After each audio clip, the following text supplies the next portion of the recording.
On this episode of Narcissist Apocalypse Q&A, we talk with NLP Master Practitioner and Certified Professional Coach Michele Rosenthal about the signs and symptoms of trauma from narcissistic abuse, healing, and identity.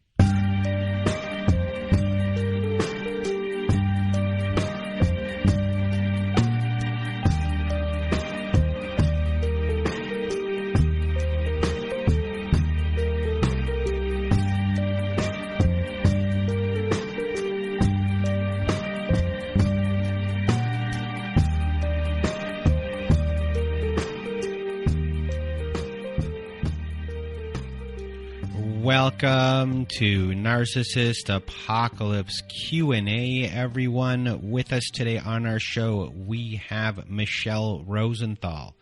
But before we get to our episode with Michele Rosenthal, which is a great episode, everyone, it's actually a wonderful episode.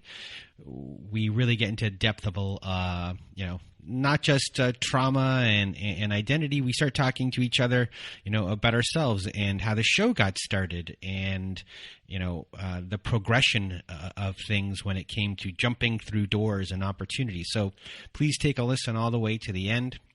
And for those of you that want to be a guest on our Survivor Story show, please do go to narcissistapocalypse.com. Top of the page, there's a button there that says guest form. Click on that button, and you'll see a lot of instructions after that, and away we will go from there. And also, if you go to narcissistapocalypse.com, top of the page, there's a button that says community support. You click on that button, it takes you to our very own safe social network.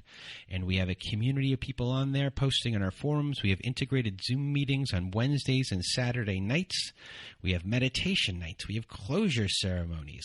So if you want to get more support, please do go to narcissistapocalypse.com. Top of the page, press that community support button.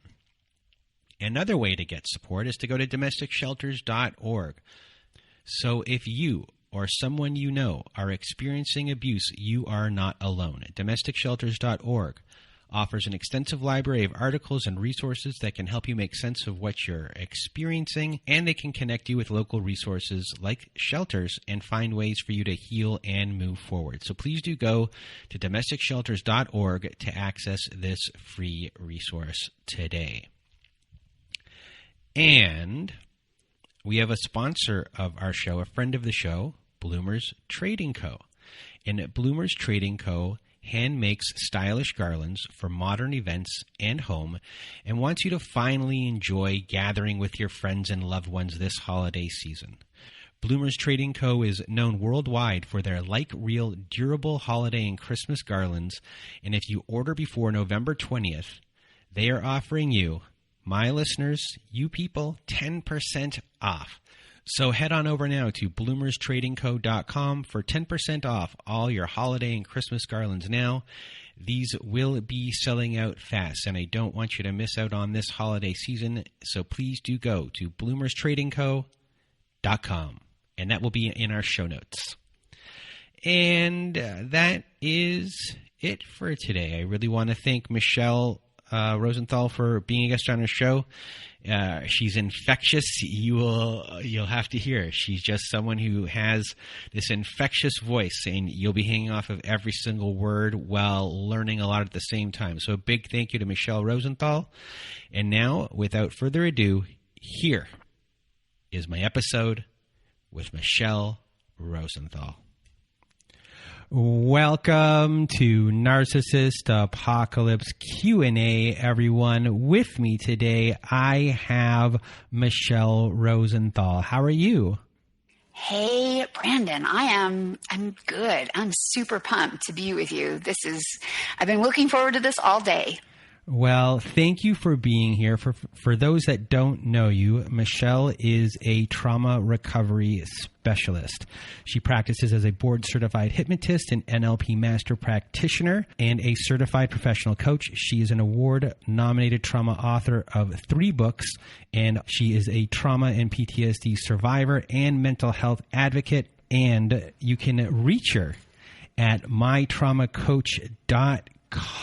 Michele, thank you for being here. We're going to talk about PTSD today. We're going to talk about trauma today, CPTSD. And, I think this is what I just said there. This is a really big distinction for people, which is what is trauma? What is PTSD? What is CPTSD? They are all different. So let's just first start off with trauma. What is trauma? What are the signs? What are the symptoms? One of my favorite questions, because trauma education is so important and nobody teaches it to us. When we're kids, we get all kinds of education, K through 12, but nobody ever sits us down and says, hey, look, things are going to happen to you.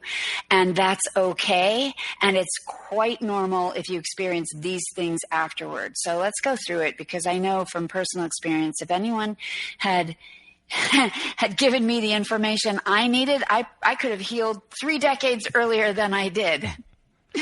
So let's start like this, Brandon. Every speaking engagement that I have, and I just had one yesterday, so it's really fresh in my mind, I start everything by asking the audience, everyone who's ever had an experience that feels less than good, please stand up.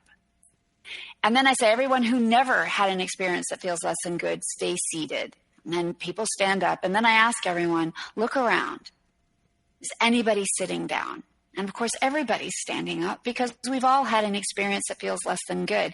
And the reason that I do this exercise is because the base definition of trauma, given to me by the founder of The Refuge, a healing place, and Judy Crane, if you know her at all, she's an LMHC. And she told me on my podcast years and years ago that the base definition of trauma is any experience that feels less than good. So I always like to start there, because we all can be on the same playing field then. And then if we want to take it to the next step, a trauma is really any experience that overwhelms your ability to cope. And so if we look at both of those definitions, it becomes very easy to identify trauma, wouldn't you say? Mm-hmm. Very easy. Yeah. And then within that, we have big T trauma, those life-altering experiences where you are not the same, physically, mentally, emotionally, spiritually. And then little T trauma, those little speed bumps that happen in a day or in a life. You don't get the promotion that you wanted. You don't have the partner that you were looking for, or your partner dumps you, or whatever it is. They're not life-altering traumas. They don't change who you are, essentially, or how you see yourself, others, and the world in a way that dysregulates you. But they are experiences that feel less than good. So with that as our baseline, then we can move into, even before we talk about symptoms, let's talk about what trauma comes from. Because a lot of times I'll talk to people, and I literally had a rape survivor in my office telling me she didn't think she had trauma or PTSD because she hadn't been on the front lines of Afghanistan. And while I think our military is amazing, I think it's important for each of us to recognize that trauma happens off the battlefield too. And so let's talk about the origins of trauma. It can be military, of course, but the larger trauma and PTSD population is actually civilians, just by the numbers. And trauma comes from all kinds of things: car accidents, medical mistakes, domestic violence, sexual assault, childhood abuse, childhood sexual abuse. Let's call it out, narcissistic abuse. That's where we are, right? Because trauma is not necessarily just a physical assault. It can be an emotional assault or a mental assault. And regardless of whether it's physical in nature, all trauma is physical, because whatever affects how you think affects how you feel. And your body is a physiological feedback machine. So anything that changes the way you think, changes the way you feel, affects your body as much as your mind. So does that make sense so far? Oh, yeah. Okay, so then we get into, well, what are signs of trauma? Well, in the first 30 days after major big T trauma, but you could say that this shows up for little T trauma in some instances too, but major big T trauma, we have symptoms like disrupted sleep. Your sleep pattern changes. A lot of people can't sleep after trauma. They get aroused very hypervigilant. I mean, aroused in the sense of you're always looking for danger, right? You may have nightmares or flashbacks. You may start to feel more anxious than you did. You may have mood swings. These are all within 30 days. The brain uses those first 30 days of acute trauma to wrap itself around what just happened and find a way to fit that experience in with your view of yourself, others, and the world. And that's normal. And that happens to many people. And within 30 days, a lot of that resolves. You'll find that you start eating normally instead of not eating or overeating. You may find that you start sleeping the way you always did, rather than sleeping too much or sleeping too little, because everything settles and your body re-regulates, your mind re-regulates, and your life goes on. For those who that does not happen, that's when we can start to think about PTSD. PTSD only gets identified or diagnosed when those symptoms, and I'm going to give you 4 categories of symptoms, 4 categories of symptoms persists for more than 30 days and substantially disrupts and dysregulates a person's ability to live a life. So we have 4 categories of symptoms after a major life-altering event. Category number 1, arousal, hypervigilance, that feeling that something bad is always going to happen, and so you're always on alert, which is really your sympathetic nervous system gets pegged and stuck at a high range. Your sympathetic nervous system is your fight, flight, or freeze response. And that is all of your stress hormones. And so you can think of the body as a pendulum. It swings, or it's designed to swing, between your sympathetic and your parasympathetic responses. Sympathetic is your arousal, I'm going to fight back. And in that moment, all non-essential systems of the body shut down. Your digestion shuts down. Your reproductive system shuts down. Your thought process is shut down. And everything, all energy of the body goes to just survival. So all of your blood literally pumps out into your extremities so you can fight back, so you can run. And naturally, your body should, when that's all over, swing to the other side of the pendulum, which is your parasympathetic rest and repair mode. That's when all of your stress hormones go down, your blood pressure goes down, your heart rate goes down, your digestion comes back online, your thinking ability, your cognitive analytical ability comes back online. We're naturally supposed to go between those two. With PTSD, we don't ever get to the parasympathetic side. We get stuck on the sympathetic side. So that's that fight, flight, or freeze response is the arousal response. That's category number 1. Category number 2, avoidance. You don't want to talk about what happened. You don't want to see who was involved with it. You don't want to be anywhere geographically near where it happened. So avoidance is a very big category, and it makes a lot of sense, because who would want to have to re-experience any of that? Now, re-experiencing is the 3rd category, so it's the flip side of avoidance. Re-experiencing is you can't stop thinking about it. You just keep going back to that 1 or 2 or 3 moments that just are so emotionally intense, they just will not leave you alone.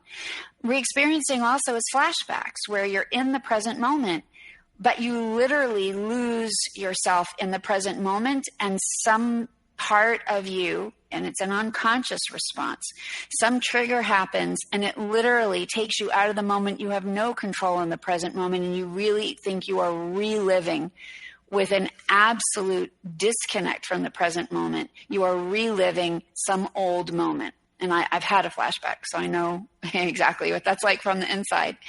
And then the 4th category is mood alterations, where you are literally all over the place with no stability. So one moment you may be sobbing hysterically, another you may be raging and yelling and screaming, and another moment you may be just so flat out depressed. You have no energy whatsoever. So when you have these 5 categories, the 5th category being you've experienced a life-altering event, then After 30 days, when these categories disrupt and dysregulate your ability to live a normal life, that's when we start looking at a PTSD diagnosis. And for anyone who thinks, you know what, maybe that's me, I would just encourage you right now to go online, find a PTSD self-test, and take it, because the PTSD self-test is based on the Diagnostic and Statistical Manual criteria for PTSD. That's what all the psychiatrists and psychologists use for diagnosis, the DSM.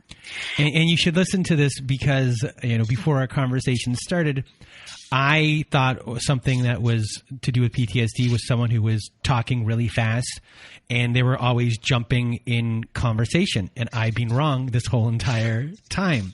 Continue with what you were saying before I interrupted you.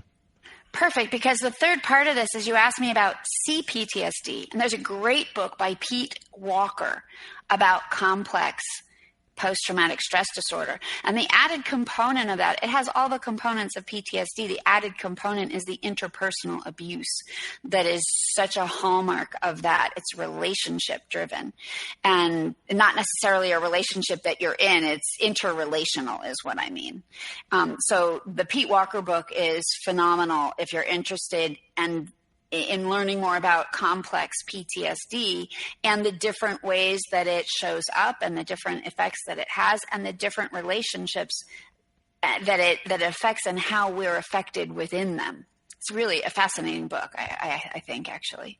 So when it comes to as an individual who might have PTSD, there are certain identifiers within them.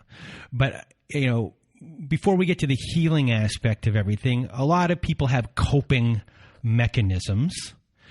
So for someone who's on the other side of things, who's a friend or a family member, what are coping mechanisms that you can see to help you know that something is going on? Because a lot of these things on the list as far as signs and symptoms might be internal, that you cannot see. So what's something as an identifier for other people to know, okay, this person's going through something, and how do I figure that out to even ask the question? And then how do you ask that question? Oh, these are such good questions.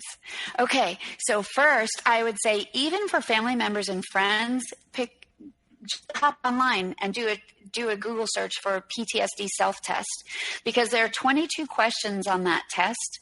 And I'll just share with you from my own personal experience. So I was struggling in talk therapy for over 5 years, getting worse and worse and worse. And I thought my therapist was just fine. I didn't have a history of therapy, so I didn't have anything to judge it against. But clearly I was on a downward spiral and nothing we were doing was working. And so I started doing all this research, and the research led me to a PTSD test.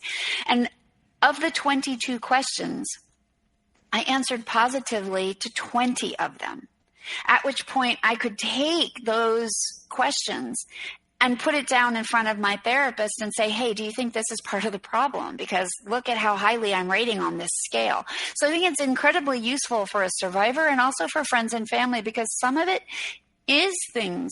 Some of it definitely is something that from the outside you can see. Like if you're around somebody, whether or not they sleep. For example, survivors are notoriously insomniacs, especially with PTSD, because if you're that jacked up on cortisol and adrenaline, if you're that stuck in sympathetic mode, it is hard to come down and relax and rest and feel safe enough to sleep, because we always feel we're in danger.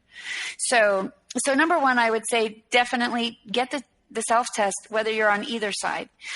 Number two, I would say that, thinking about my family, if you have somebody in your family, and I was this somebody, so I'm thinking about what they witnessed and what they would, feed back to me. Dysregulated mood is really easy to notice. When someone's just flying off the handle for no reason, but they're screaming and yelling about some innocuous thing, something's not right there. That's one thing. Another thing I think you can definitely notice when someone's anxious. I mean, with my family, it was like if everything didn't go according to the plan that we had all agreed to, I had a meltdown. It's ridiculous. Nobody has a meltdown if you change the time of dinner from 6 to 6:30, right? But if someone in your family is having a meltdown over that, that's a little bit of a clue that something's going on. Because if you can't manage change, something's off. And if you have to control everything down to that kind of minutia, something's off. Something's making you feel so uncomfortable that you have to be mega in control. That's a sign to the people on the outside. Something's not right on the inside. So this is what I had written down. A lot of times people get misdiagnosed with a disorder when they really have PTSD, and how that can really, really screw around with you individually. Now you're thinking of one thing when you really don't have that. How do you go about really unwinding that and going through that whole entire I don't even know where to begin or even end with this question or where to go. So I'm just going to hand it over to you because I can see your face and how excited you are. I will take it because it's such a good question. And let's be serious. PTSD, the D is disorder, yes. Post-traumatic stress disorder. Whether or not you like the D, there's a big, controversy over whether or not we should drop the D. I personally love the D because when I struggled and thought I was crazy for over 20 years. And when I finally was diagnosed with a disorder, I thought, oh, thank God, the problem's not me. I'm not crazy. Like, this thing happened and this is normal what's happened to me, and it's a disorder. It's not a disease. A disorder can be cured. A disorder can be healed. A disorder can be changed or overcome. Awesome. So I loved the label. I know there are people that don't, but for me, it was definitely the line in the sand between thinking I was the problem versus thinking there was a problem. The bigger problem that you're calling out is that a lot of times people who have PTSD are misdiagnosed with bipolar disorder, borderline personality disorder, because all of these things can tend to overlap in their symptoms. So to answer your question, I would get a second opinion. I would always get a second opinion because if you're diagnosed with bipolar, A, do your own research. If you're diagnosed with borderline personality disorder, B, get another opinion. Do not accept your diagnosis if it doesn't feel appropriate for you. Here's the caveat to that little story I told about my PTSD self-test. I took it, handed it over to my therapist and said, do you think this is the problem? Do you think I have PTSD? And Brandon, I kid you not, he did not even skip a beat. He said to me, what is PTSD? And I thought, oh my God, I've been in talk therapy for 5 years with someone who doesn't really understand trauma. I didn't even know that I should have researched trauma-informed therapists. So I hightailed it out of that office, researched, trauma therapy, because there are people who specialize in that and people who are educated and degreed to work with that. Those are the people to go to for diagnosis. And so I took my self-test to that person and I said, do you think I have this? And after a lengthy assessment, she said, absolutely, this is what you're dealing with. And so that it's education, right? It's education in working with the right people and figuring out what you don't know so that you know what you don't know in a way that allows you to find what you need. We had a Survivor Story episode. I think it was the last one I put out or maybe the one before where someone knew something was wrong. It didn't have to do with PTSD specifically, but they went to a therapist and then they went to a second therapist and then they went to a third therapist. They went to 3 to get a diagnosis or to figure out what was wrong with them or not wrong with them, what was going on to figure out the reality of the situation. And I remember saying, that was really good of you. If you had cancer, you go get your second opinion. If you have these things, you go get a second, but no one thinks of going to get a second opinion when it comes to psychological things. So it's what you said, very important, always get a second opinion, get a third opinion if you need it. Having an extra set of eyes. No one's perfect. Not every therapist is the right therapist. Getting all of those different opinions, and then you can put it all together and figure out an answer. So,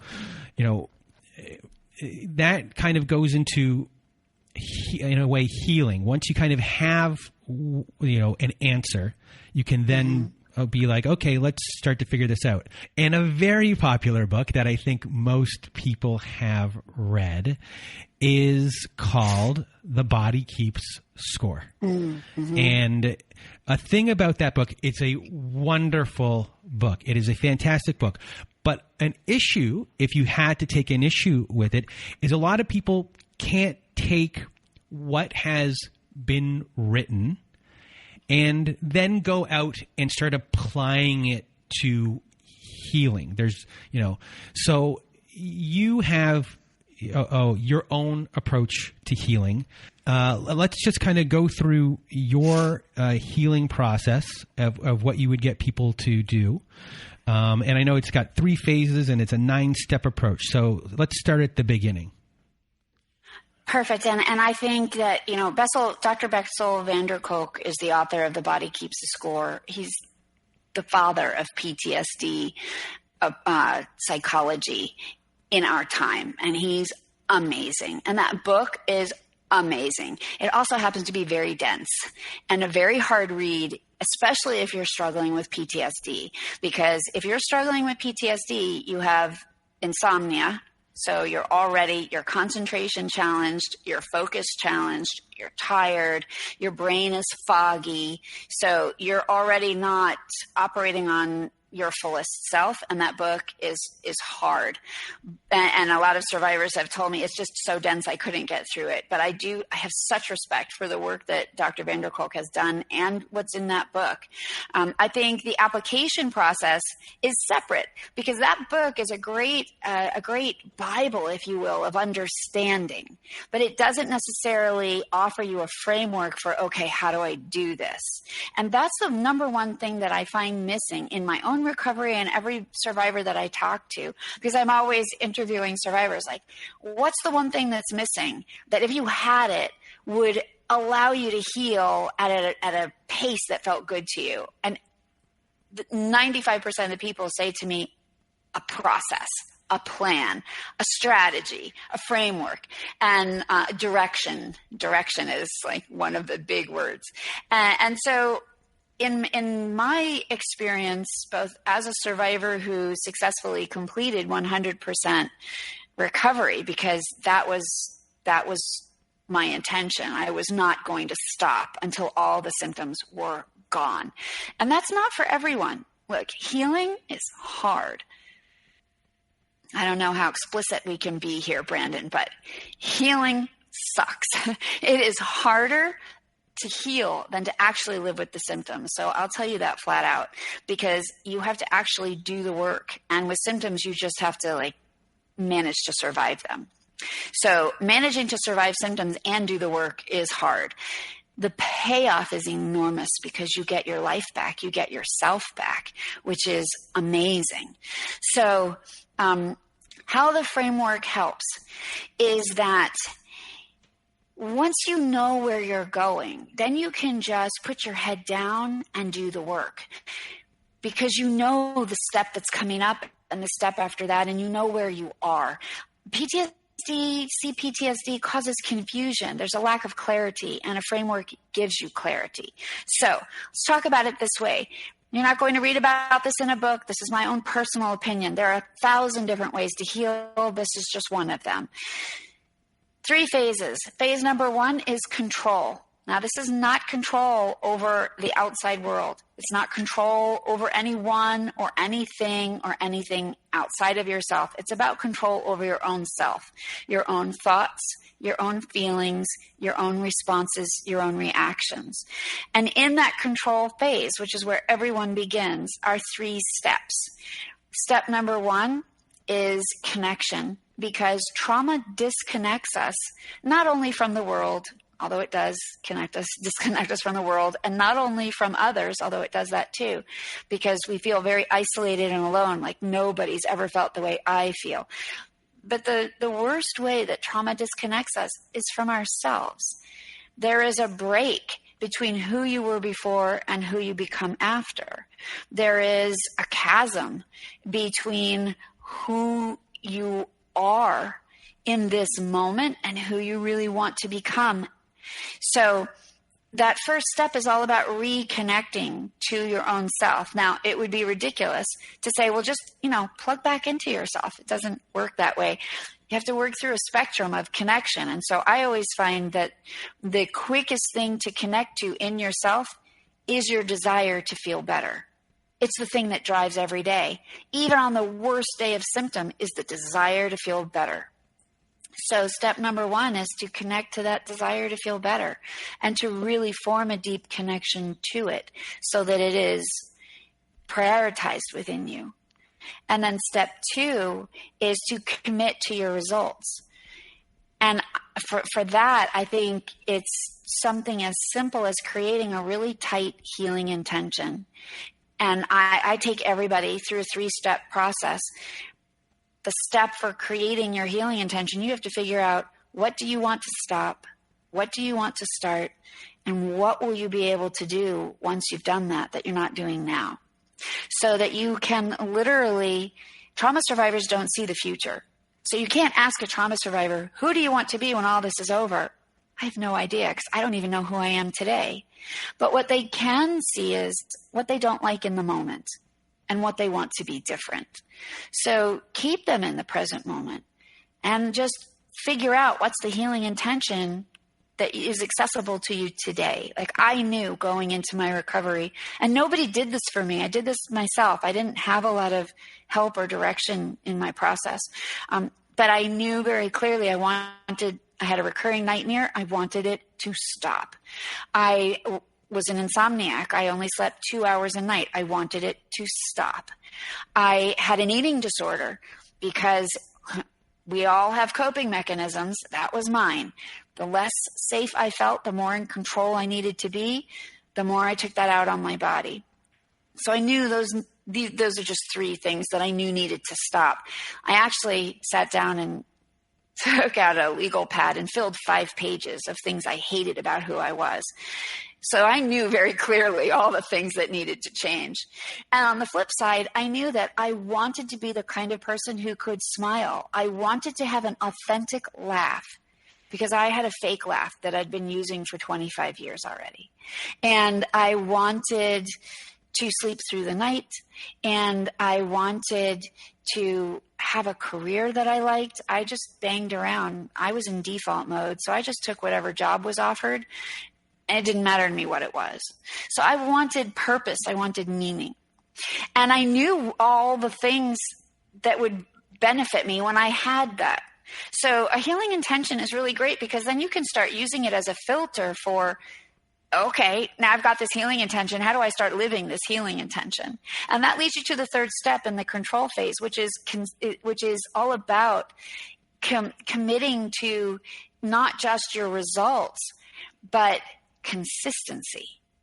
Because it's great to be connected to your desire. It's great to be committed to your results. But if you're not consistently taking action, arguably on a daily basis, then you're not going to get anywhere. So you need to really be clear, what am I doing every day to move myself just one baby step forward? And for some people, that's journaling. For other people, that's breath work, meditation, yoga. I'll tell you, I could barely sit still. Breath work was not available to me. Meditation was a struggle, a real struggle, until I finally broke through that barrier, and then it became a really great tool for me. But one thing I really could do was I love to dance. And so I committed to going to a dance class every single day because it got me out of my head and into my body, into the world, out of isolation. I mean, there were a whole slew of things. And the funny thing is, you brought up Dr. Van der Kolk's book. He is a big proponent of Argentine tango for PTSD recovery. And that is the kind of dance that I was doing back in 2007 before he even wrote that book. So I love those kind of out-of-the-box processes that you can put into your healing journey that provide consistency and allow you to really interact with yourself and others in a very positive and healing way. So let me just pause there. That's phase one. Phase one is control, and it's reclaiming control through connection, commitment, and consistency. So within that, in phase one, you mentioned doing the work and, well, overall doing the work. And it's something that people struggle with before we get on to phase two or phase three. What is doing the work to you? Doing the work is being responsible. What a great question. Doing the work is being responsible for your own process. You know, for 5 years, I showed up every Monday at 4:00 for talk therapy, and I thought that was doing the work. I showed up and I talked. And it was up to my therapist to fix it, up to my therapist to heal me. And I wasn't doing anything in between the sessions. So to me, doing the work is, number one, taking responsibility for the change. Number two, being accountable for doing the things that create change.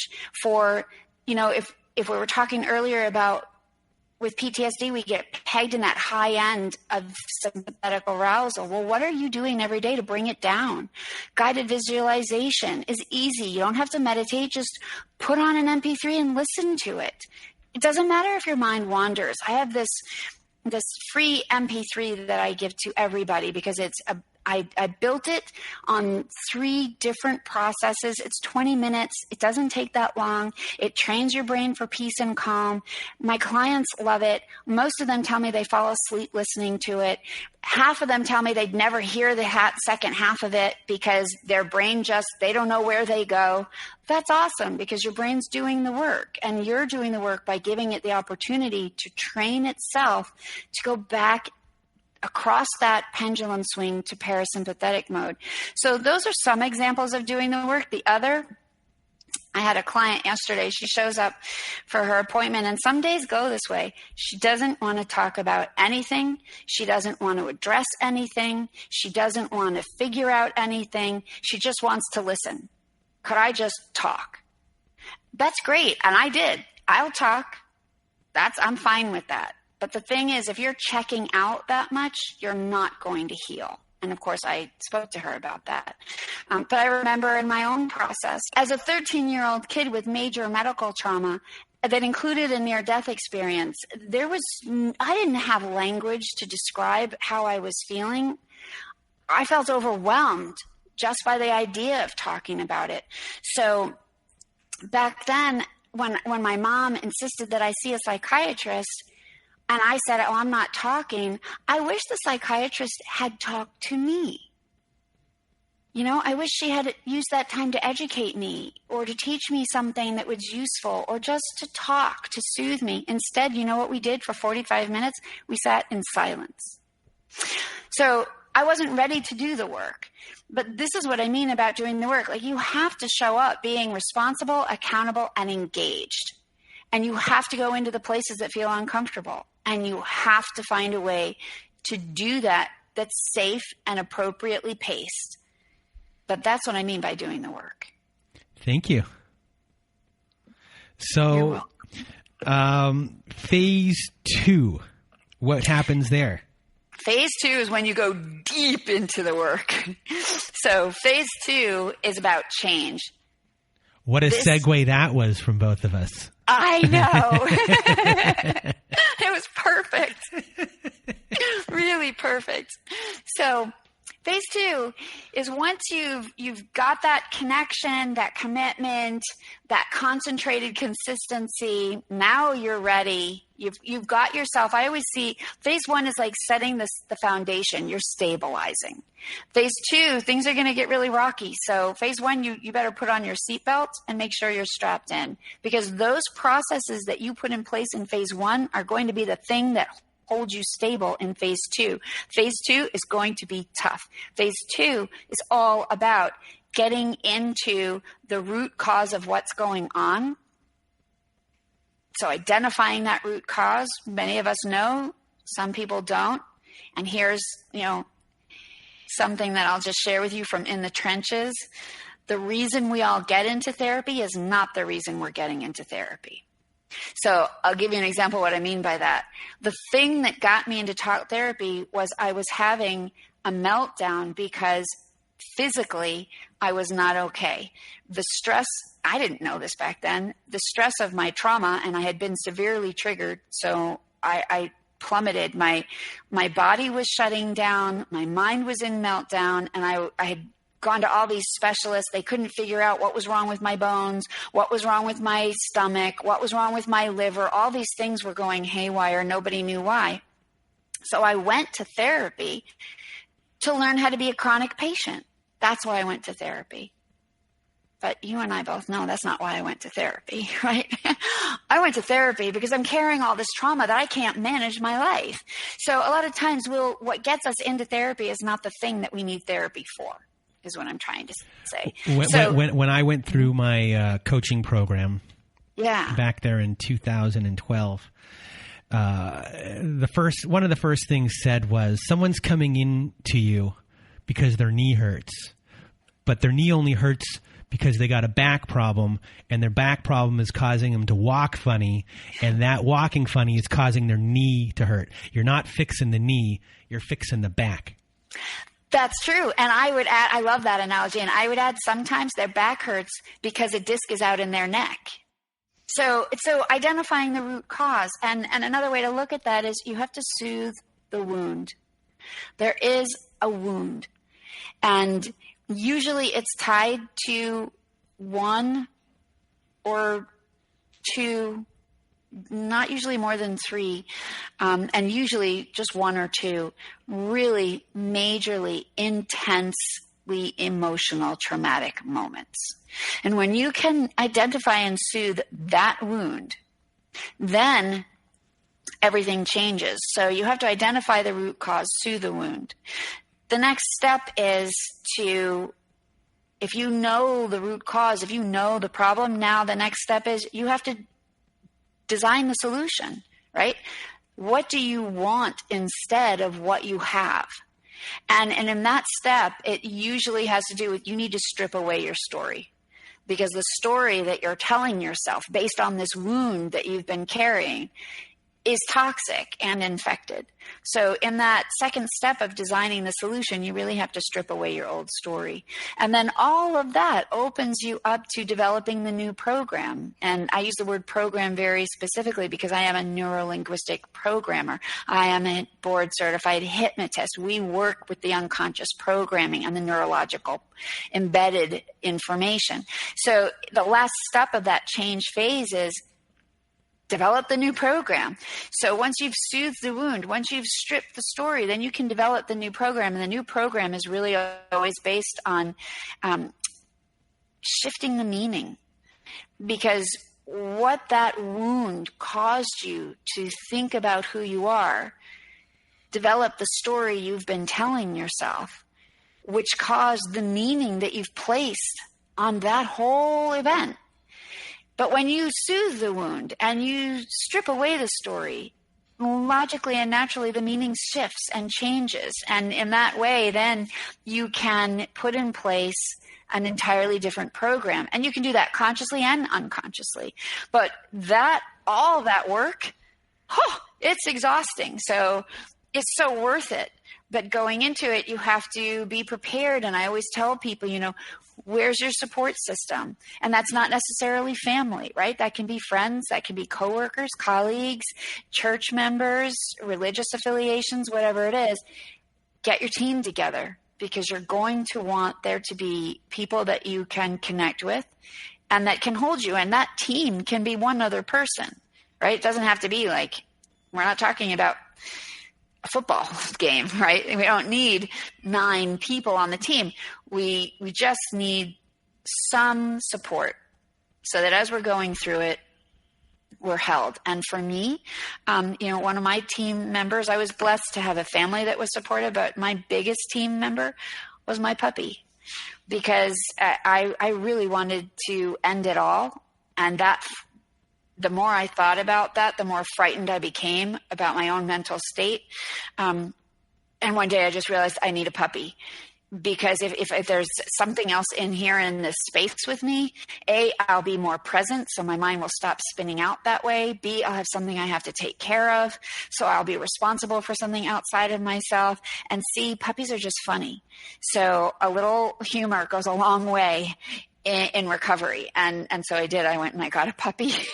So sometimes your team is, 4-footed and furry.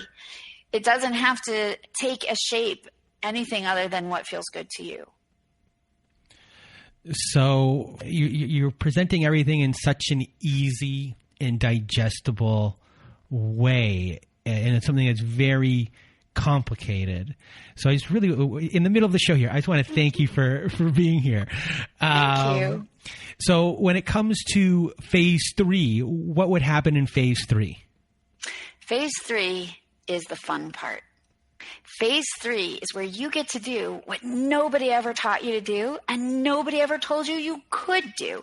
Because think about when we're kids, you're taught your ABCs, you're taught your 1, 2, 3s, your multiplication tables, your geography, all that. Nobody ever sits down and says to you, hey, did you know you can choose who you are? Did you know you can choose who you become? Nobody tells us that. And I have an 8-year-old nephew and a 5-year-old niece. And so now I'm running my own experiment because I'm educating them about this. And I can't wait to see who they become. Who could you and I have become if we were told back then, hey, look, you get to choose. You get to choose. Not the outside world, not random events, not bad things that happen to you. You get to choose from the inside who you want to be. So phase 3 is all about create. We started with control. We moved to change. Phase 3 is create. Create. That is what it's all about, creating your post-trauma identity. And in that space, 3 easy steps. Number 1, you have to imagine who that is. Now, identity is at the crux of everything. Yeah. And when we're dealing with abuse, specifically at the beginning, when you start with family, we have so many people that have no identity. They've been an extension of someone else their whole entire life. That's right. And they don't have an identity, and now they're trying to figure it out. And then for those that do have an identity within the context of an abusive relationship, they have lost who they are, and now they're coming out. And also for the people pleasers out there, a lot of them are doing things for other people and never doing things for themselves, and don't even know what they like in a lot of instances. So they have trouble establishing what their identity is after. So go through the whole thing there with identity, and I'm getting out of your way now. Oh, no, you're terrific. We're side by side. You're the best. Well, I mean it truly. And actually, all trauma survivors need 2 things. They need safety and control. Yeah. And every trauma recovery has 2 impediments in it. Number 1 is a trauma addiction. Addiction is very simple. It's a compulsion to do something that you don't want to do and you just can't stop. So we can't stop thinking about the past. We can't stop going back to the past. We can't stop defining ourselves by the past, whatever it is. It's a trauma addiction. And the other thing is an identity crisis. And that identity crisis happens the moment major trauma begins, and it ends at the end of your phase 3 create process. So in the beginning, in the control phase, while I do believe, and I'm always working on identity from day 1, you can't ask a trauma survivor, who do you want to be when all this is over, right? We spoke about this earlier because trauma survivors can't see ahead. But by the time you get to phase 3 and you've cleared out all that junk that was giving you all that brain fog and making all that blankness in your mind, now your mind's going to flood with all of this new stuff. Traditionally, trauma recovery ends after phase 2. I've added phase 3 just from personal experience because I lost a whole year after my trauma recovery. I was symptom-free, but I was totally lost because nobody told me how to live like this. Like now I wake up every day and I'm I'm full of joy. I don't know how to live like that, because what felt normal all those years was to wake up terrified. I wake up every day now and it's like everything's in Technicolor, but for so long it was in black and white. I don't know how to adjust to that. So for that first year, I was really, really lost. So this phase 3, your mind is going to be firing on all cylinders now, and it needs direction. So step 1 of that create process is imagine who you want to be. Like if you could be anybody, who would that be?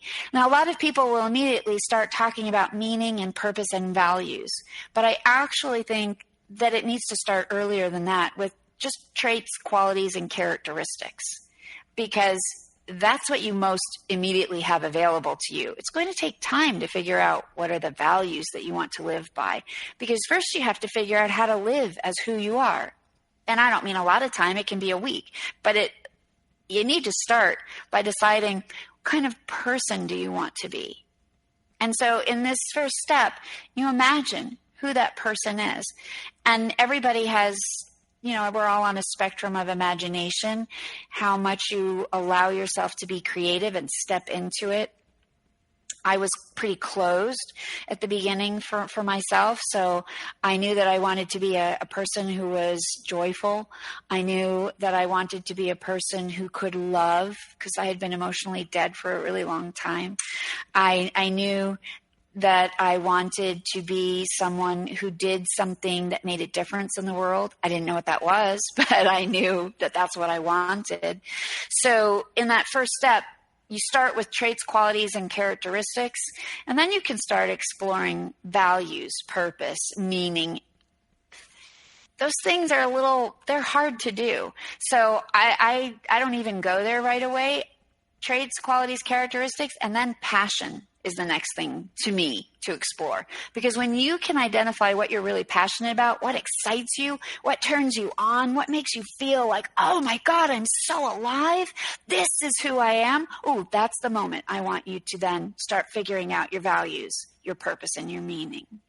So that's all step 1 of that third phase.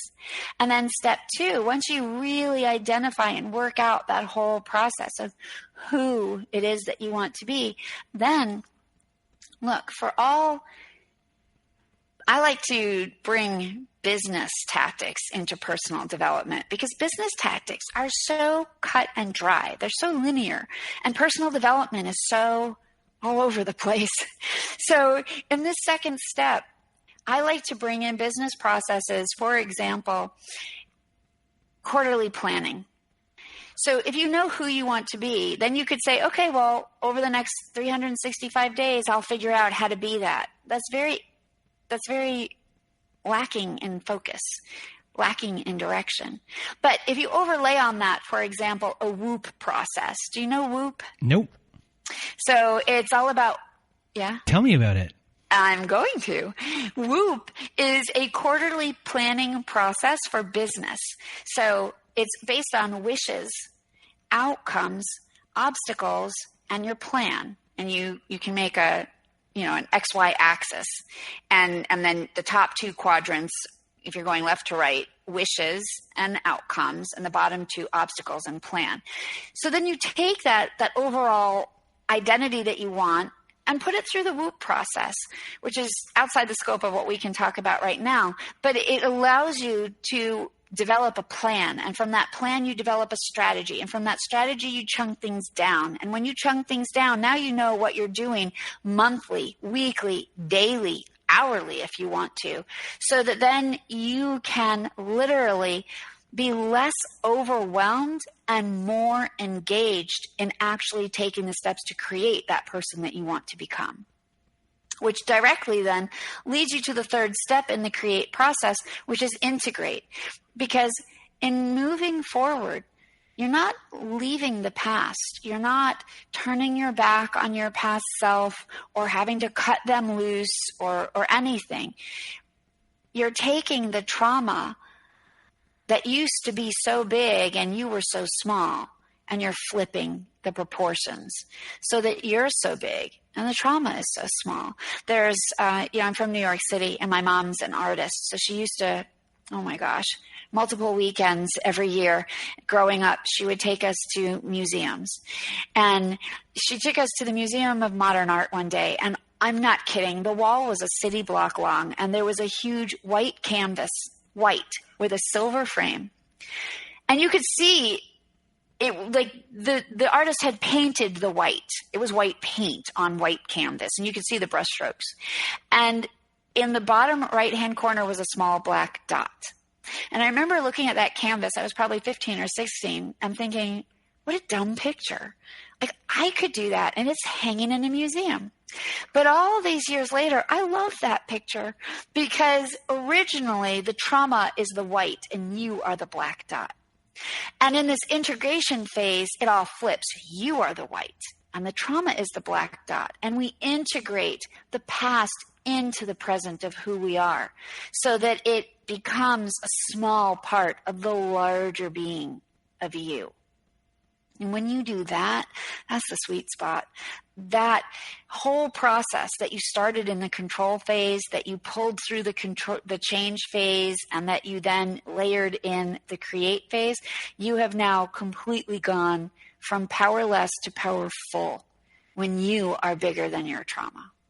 And that's where I hope every single survivor lands. So can you tell us a bit about your own trauma recovery, and if it was linear, and I guess all of the things you had to do, I guess, to discover your own identity? I came out of my trauma recovery. All my symptoms were gone, but I was utterly lost. And during my PTSD years, I was unemployable at a certain point. I was such a mess that my brother and father had a business and, took pity on me and hired me in a position that, like, I could do whenever. I didn't have to come to the office. I didn't have to work regular business hours. It was awesome for someone who wanted to isolate and who didn't sleep. I was not clear-headed, so I couldn't work in an office where, like, you had to be on and engaged with people. So after my recovery, there I was, 40 years old. I had no job, no career, no profession, no relationship, no family, no kids, like nothing that a 40-year-old theoretically, quote unquote, should have. And I was really, really, really lost. So excited to be symptom free, but I didn't know how to, it was sort of like coming out of a dark room and into the bright light, and my eyes just couldn't adjust. And I was saying to my brother one day, I don't know what to do. Like, it's great that I don't have these symptoms, but my life's not awesome because I don't know how to live like this. And I don't know what to do with myself. And he said to me, you've been a writer since you were a little kid, way before my trauma. I was 13. I've been a writer since I was 7. And my brother said, why don't you just write? Just write. Write about what you just went through. Write about what you just did. Write about what you just accomplished. Write about how you did it. And he said, but here's the thing. Don't write in your journal. That's old. Don't do that. There's this new thing. It's called a blog, and it's on this thing called the internet. So why don't you get on the internet and write a blog? I thought, write a blog on the internet? So I don't know if you remember blogspot.com. Of course. Okay, so it's still around. So that's where my very first blog was. And I thought nobody's going to understand what I'm talking about because as survivors, we all think we're so very unique and special, right? Nobody's going to get what I mean. Nobody's had my experience. And but I thought, okay, I'll start blogging. And the reason I'm telling you this is because this is how the process happens. You decide, I want to be the kind of person that writes about what I just went through. You decide to take an action, right? It's within the 90-day plan. I'm going to start a blog. I now have to teach myself how to get online. I have to teach myself how to set up a blog. I have to figure out where to do that. So I have all these little micro tasks, right? I do all of this. I start blogging. I don't know the first thing about blogging. I just start writing. And I'm not kidding, Brandon, within 3 weeks, the blog went viral. And all of these people, military veterans, domestic violence survivors, rape survivors, child abuse, child sexual abuse, all these people started leaving comments on the blog, writing me emails and saying, how do you know how I feel? A veteran wrote me that. I didn't even know how to respond. I just wrote back, I don't know. I'm not writing about how you feel. I'm writing about how I feel. And he wrote back to me, but that's how I feel. How do you know that? Like, I don't know. And then I received an email from a child abuse survivor who wrote to me, you just put into words what I've been trying to say for 15 years. How did you do that? Again, I wrote back, I don't know. I'm just writing like my own experience. And it was an eye-opening experience because it allowed me to realize we're all unique in our trauma and we're all unique in our recovery process, as unique as snowflakes. But in the middle, we are completely universal in the post-trauma and PTSD experience. And the reason I'm telling this story is because all of a sudden people kept asking me for more. And I'm an information freak. I am an academic through and through. I love learning. So I just started writing all that I'd learned. I just started researching. I launched a podcast so I could interview people who knew more than I did. It became my passion, my mission, my meaning, and my purpose to help other people heal faster than I did. I lost almost 30 years because nobody gave me the information that would have helped me find freedom. And isn't it funny, Brandon, that the thing I did just because I was passionate about it, well, here we are. It's 2021, right? I started all that in 2008. That led me to a huge podcast, sponsorships, advertisers, a full practice, because of course people kept asking me for help. I went and got trained.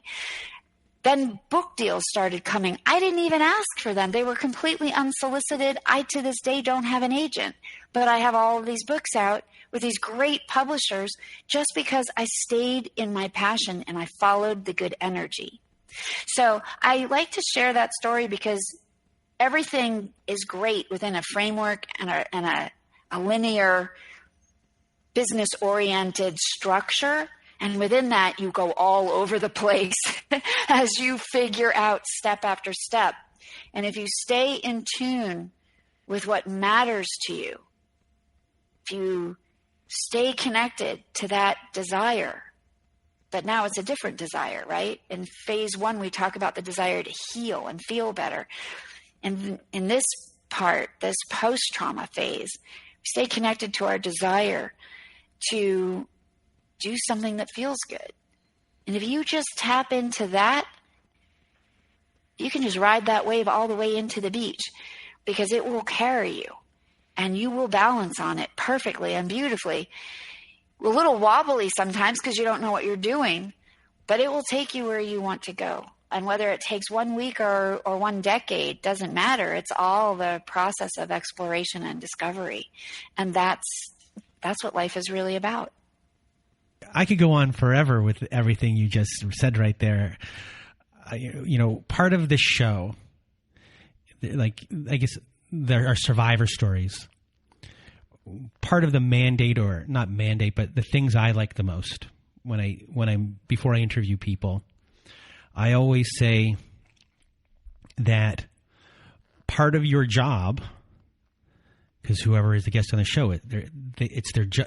To me, they're doing a job. And part of their job is to articulate their feelings of the situations that they were in. They're not just, to describe the situation, to describe all these little things, but also to really be intricate on how they are feeling within those specific situations. Because those words are giving someone else a dialogue and a vocabulary that they might not have had before. They know that there's something, and they haven't been able to attach it to something. And now we give them that. And when that happens, so many more things can happen. All of a sudden, they have words. They have a way to explain it to themselves in a way they couldn't do it before. They have a way to explain it to other people so they can start maneuvering and shifting.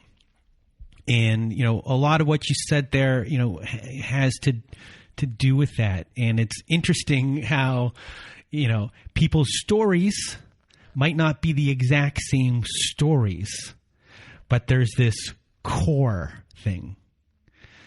And, I resonated with a lot of everything you said just because, I think your life is different from mine in a million different ways. But in this core way, we are the same. Speak to that. What does that mean? What does that mean? That, you started talking about, I guess, as far as this show goes, that how it just kind of, how you had your blog just go. And once that happened, something sprouted and you just felt, you went with it and you felt that this was what I'm doing. And this is how I'm going to do it. And all these opportunities started to present itself once you kind of said, I'm walking through that door.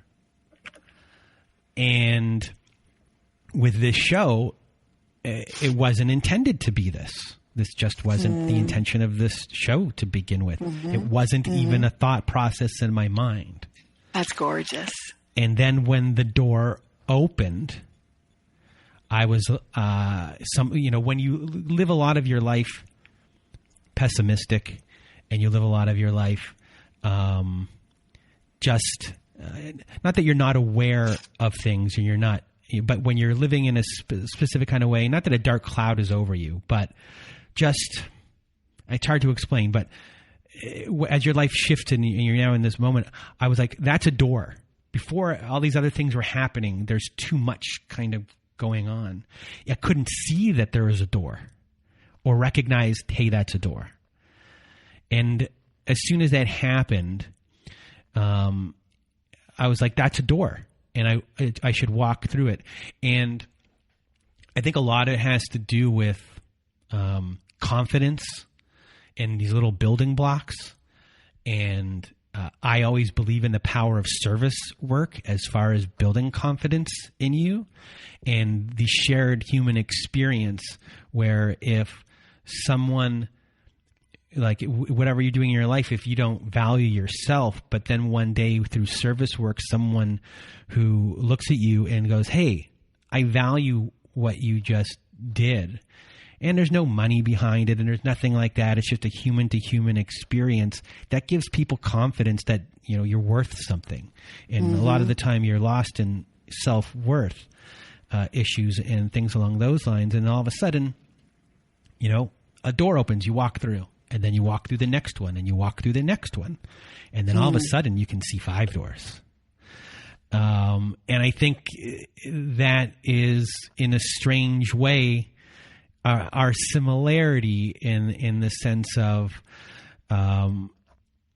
we are helping people, with our own experience, helping them give language and, everyone else has to do their own work, but, we help propel them to have them get there.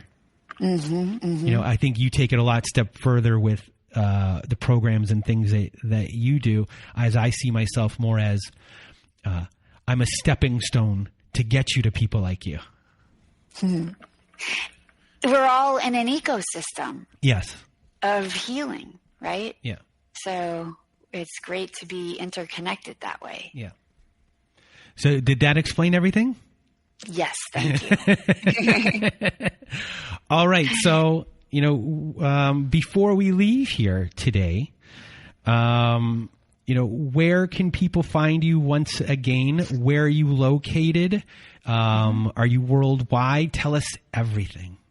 So I'll tell you a funny story. Okay. I've been, since the pandemic, everybody's worldwide, right? Everybody works virtually, but I started virtually because in 2008, I launched my blog. In 2009, I realized I need to get trained because too many people are asking me for help and I can't help them. I'm not qualified. So 2009, I spent in all of these programs getting certified to be able to help. And at the end of 2009, I opened up my first 10 spots of working with people. And because my audience was global already, it never occurred to me to have a local office, because the people who were asking to work with me were not local. And so I immediately went on, there was no Zoom, there was only Skype. And so I thought, okay, well, I'll work with people by Skype or by phone. My very first client, to this day, I have never seen her face. I only worked with her by phone. And that was in 2009.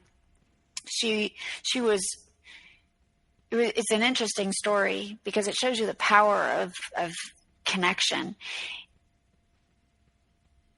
She didn't want to be on camera. She only wanted to work by phone. And I said, no problem. We'll do it that way. And it's 2021 now. We finished our work in 2010. I still receive email from her at least once a month of her telling me all the fabulous things happening in her life and thanking me for the work that we did so that she could have this life. And so, yeah, totally global, because in the beginning, I didn't know you couldn't be. And when I launched my business, and my mentor took me to lunch, and she said, okay, now we need to get you an office. I'm like, I really don't need an office. I'm doing everything online. And my mentor said to me, you can't do this all online. You need to be in person with people. And I said, really? Because it's working online. It's working by phone. And so it's just funny to see where the world comes. So I'm very comfortable working virtually by phone or by Zoom. Is my preference now. And I do have an office now because I like being in person with people. I found after several years that I miss the physical space of being with people. So now I live in a beach town in South Florida. I have a beautiful office here, and I'd say 50% of my work is done in this office and the other 50% is done online. But no matter where you are or what you're doing, you can go to mytraumacoach.com and just download the free brain training MP3. And if that is all you do today, that is enough. And then if all you do, there's an interesting study that was released by Dr. Caroline Leaf. She's a neuroscientist, and she speaks about this, that to put in place a habit, we've all been taught takes 30 consecutive days, right? But she said that the research now shows that if you are a trauma survivor, the trauma brain requires 63 consecutive consistent days of habit building for the habit to take on a life of its own. So for what it's worth, if you come over to mytraumacoach.com and just take that little MP3, you could use that for 63 days, and every day know I'm doing something to move myself forward, because you're actually training your brain toward that parasympathetic response, that peace, that calm, where you have more control. So you officially can say to yourself, I've entered phase 1. So before we leave today, what would be, your last words, your words of wisdom for everyone out there in our audience? You have enormous healing potential. The goal is learning to access it. You can do this. You just have to dig deep. And I believe in you, because I do believe that every single one of us can feel better. You just have to find your way. And don't accept anyone telling you that it can't be done. And don't accept any moment that makes you feel like it can't be done. You just have to climb over those and keep going, because you can do this. And you just have to find your way to do it. And that's what I would say. Do you do guided meditations? I do. Because I was about to say you should. Well, I'm a hypnotist, right? That is true. That is. So indeed I do. All right. Well, Michele Rosenthal, thank you so much for being here today. It was a treat to have you here. Not just a treat. I mean, you gave everyone a vocabulary today. You gave everyone a really interesting isn't a word. I mean, you gave everyone an education, and I hope everyone who's listening, if you're going through trauma right now, you get a hold of Michele, because you heard today. I mean, Michele knows what she's doing. She's fantastic.